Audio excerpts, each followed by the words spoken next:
พี่น้องบอนนี่ก็คือเป็นบอนที่ว่าเฮาสิเริ่มเก็บเกี่ยวเนาะเพราะว่าฟางนี่ก็คือได้เก็บเกี่ยวในมื้อวานแล้วเนาะแล้วก็ยังบ่แล้วมื้อนี้ก็ลงมาสืบต่อเนาะเข้ากับสุกเต็มที่แล้วพี่น้องเพราะว่าเฮาก็บ่ได้เก็บเกี่ยวเนื่องจากฝนตกพี่น้องฝนก็ตกทุกมื้อเพราะว่าช่วงที่ผ่านมา2-3 มื้อที่ผ่านมาก็ถือว่าฝนตกทุกมื้อทุกวันเลยพี่น้องบ่ว่าจะเป็นกลางเว้นกลางคืนก็ตกตลอดแล้วก็สิสังเกตเบิ่งเนาะเขาที่ว่าเฮาสิเกี่ยวก็คือ มันก็ล่มเป็นไปทางไผทางมันแล้วพี่น้องเพราะว่ามันกายยามเก็บเกี่ยวแล้วเนื่องจากฝนตกนะพี่น้องสังเกตเบิ่งเขากับว่าโคตรยุ่งยากลำบากพี่น้องเขาก็สิเกี่ยวเนาะกำ1-2 กำแล้วก็สิมาปะไว้บนเดียวเพื่อให้มันแห้งแล้วก็เขาสิมาตีเข้าเนาะพี่น้องแล้วก็ตอนนี้เนาะเขาก็สิขออนุญาตนำพี่นำน้องเฮาเนาะเก็บเกี่ยวเขาก้อนพี่น้องแล้วก็สิคอยพบกันใหม่เนาะ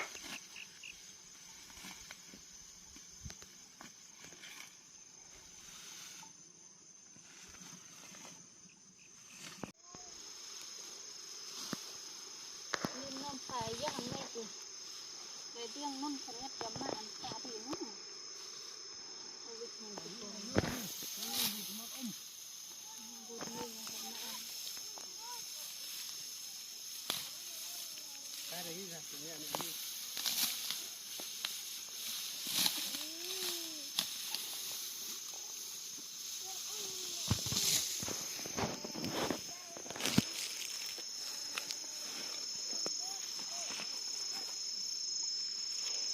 Kia đây là nên là kia. Này cái mặt này đây là gì không chịu ăn.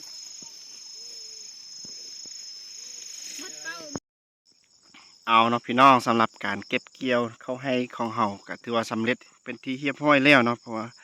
เฮาก็ได้เกี่ยวมา2-3 วันที่ผ่านมาแล้วก็มื้อนี้เฮาก็ได้มาซ้ำเนาะก็พอดีแล้วเนาะก็แล้วตอนเช้าตอนนี้เลยเนาะแล้วก็เฮาก็สิได้ตากแดดไว้เนาะแล้วก็เฮาก็สิกลับไปตีข้าวพี่น้องตีโตะตัวที่ว่าเฮาเก็บเกี่ยวมื้อก่อนเนาะตัวที่เฮาเก็บเกี่ยวก่อนหั่นมันก็เริ่มแห้งแล้วเนาะเฮาก็สิได้พาพี่น้องเฮาเนาะตีข้าวแบบสมัยดั้งเดิมพี่น้องแล้วก็สิเป็นจังใดก็สิให้เฮาได้เบิ่งนํกันเลยพี่น้องเนาะพี่น้องก็คือเขาที่ว่าเฮาเกี่ยวแล้วก็ตากแดดได้2-3 วันแล้วเนาะก็อยู่หยังอยู่เป็นบอนกระแจกกระจายจังซี่เนาะแล้วว่าก่อนเฮาซิตี้เนาะเฮาก็สิได้มาเก็บเต้าหูมกันไว้บอนเดียวเนาะแล้วก็หลังจากนั้นเฮาจึงเอาผ้ายางเนาะมาปูผ้า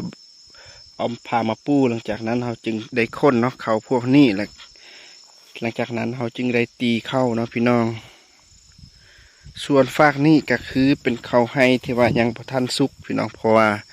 เขาที่ว่าเฮาปลูกอยู่บนนี้ก็มีอยู่ใน2 ชนิดพี่น้องชนิดนี้ก็คือเขาที่ว่าเม็ดใหญ่น้อยนึงเนาะแล้วก็ห่วงของเข้านี่มันอาจสิยาวกว่าแล้วก็เม็ดก็สิใหญ่กว่าเนาะแล้วก็มันก็นันสุกพี่น้องอีกบ่ดนเนาะก็ประมาณ10 ปลายวันเนาะหรือว่า2-3 อาทิตย์เราก็สิได้เก็บเกี่ยวเขาพวกนี้พี่น้องบอนนี่ก็คือเป็นบอนที่ว่าฝากนี่เนาะพี่น้องก็คือเป็นเขาที่ว่าสุกไว้แล้วก็เราก็ได้เก็บเกี่ยวแล้วแล้วก็เบื้องนี้ลงไปพูนจนหอดสุดไตพูนเนาะก็คือเป็นเขาที่ว่านานสุกพี่น้องแล้วก็ตอนนี้เราก็สิได้กลับพักผ่อนอยู่เที่ยงให้ก่อนเนาะให้เพื่อให้แดดมันแห้งขึ้นกว่านี้เนาะเวลาเราตีเข้ามันจึงออกง่ายพี่น้องแล้วก็เราก็สิเริ่มตีเข้าเนาะพี่น้องเอาพี่น้องก่อนเราสิตีเข้าเนาะเราก็ต้องได้เก็บพวกนี้ก่อนเนาะพี่น้องเก็บเอาเทื่อละเล็กเทื่อละน้อยมาโฮมกันหลังจากนั้นเราจึงเอามาไว้บอนที่ว่าเราสิตีเข้าเนาะพี่น้องจากมัดน้อยกลายเป็นมัดใหญ่เนาะ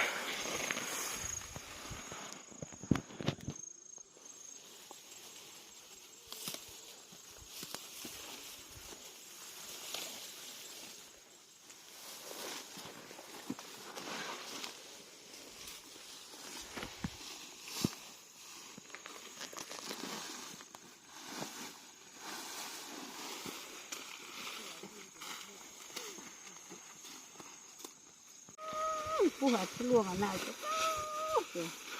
cho mình phải ra khi mình tưới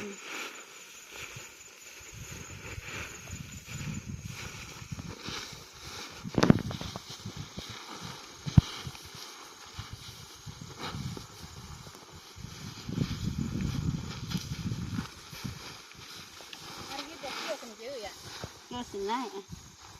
mình chưa mở thao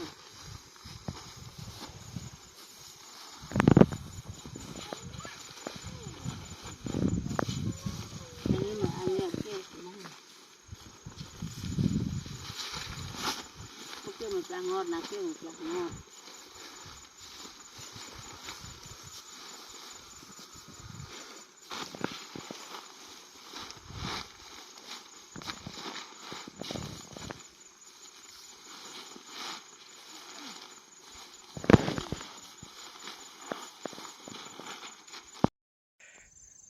เอาเนาะพี่น้องสำหรับการมาตีข้าวของเฮาในมื้อนี้ก็ถือว่ายังบ่แล้วเทื่อเนาะแต่ว่าเฮาก็สิได้โจะเนื่องจากเมื่อกี้ฝนตกเนาะ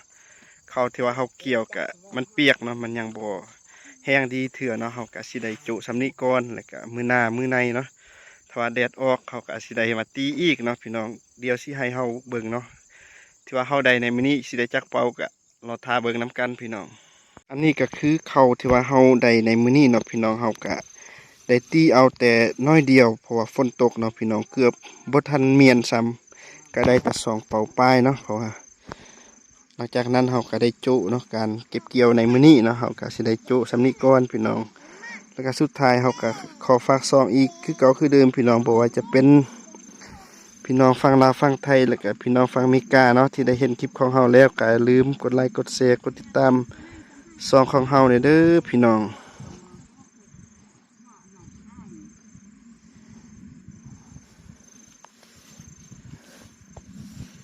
บอนนี้ก็คือเฟืองเข้าเนาะที่ว่าเฮาตีในเมื่อกี้เนาะพี่น้องสังเกตก็สิลักษณะก็สิประมาณนี้แต่ว่าตอนแรงนี้แดดออกอยู่เนาะแต่ว่าอันนี้ก็คือเขาที่เฮายังบ่ทันตีเทื่อเนาะเฮาก็สิให้มันแห้งกว่านี้เนาะเนื่องจากมันยังบ่แห้งดี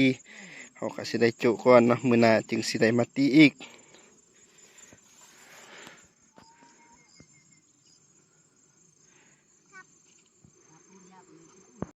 เอาเนาะพี่น้องสำหรับนาเวียกของเฮาในมื้อนี้ก็คือดังที่เฮาได้เห็นเมื่อกี้นํกันเนาะพี่น้อง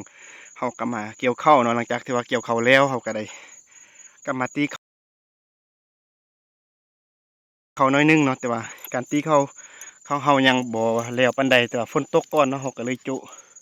เนื่องจากฝนตกเขามันเปียกเนาะตีมันเฮายานเขามันสิบูดเนาะยานเฮาพอดันได้ตากเฮาก็สิได้จุก่อนแล้วมื้ออื่นมื้อหื้อเนาะคันว่าฝนเซาตกเขาก็สิมาตีเขาอีกพี่น้องแล้วสุดท้ายนี้เฮาก็ขอฝากซองอีกคือเก่าคือเดิมพี่น้องว่าซองของเฮาก็เป็นซองทางที่ว่านำเสนอวิถีชีวิตของชนเผ่ากะมู่เนาะที่ว่าอาศัยอยู่ทางภาคเหนือของประเทศลาวพี่น้องก็สิได้นำเสนอให้พี่น้อง FC เฮาได้เบิ่งได้เห็นนํกันบ่ว่าจะเป็นการทำมาหากินการดำรงชีวิตและก็การแต่งอยู่ครัวกินอย่างต่างๆอยู่ในชนบทลาวเนาะเฮาก็สิได้เก็บภาพบรรยากาศเหล่านั้นให้พี่น้องเฮาได้เบิ่งนํกันพี่น้องพบกันใหม่อยู่ในคลิปหน้าสำหรับมื้อนี้เฮาก็ขออนุญาตพี่น้องเนาะเอาเขาที่ว่าเฮาตีในมื้อนี้กลับบ้านกับเพื่อนก่อนพี่น้องพบกันใหม่ในโอกาสหน้าสำหรับมื้อนี้ก็ต้องขอกล่าวคำว่าสบายดีพี่น้อง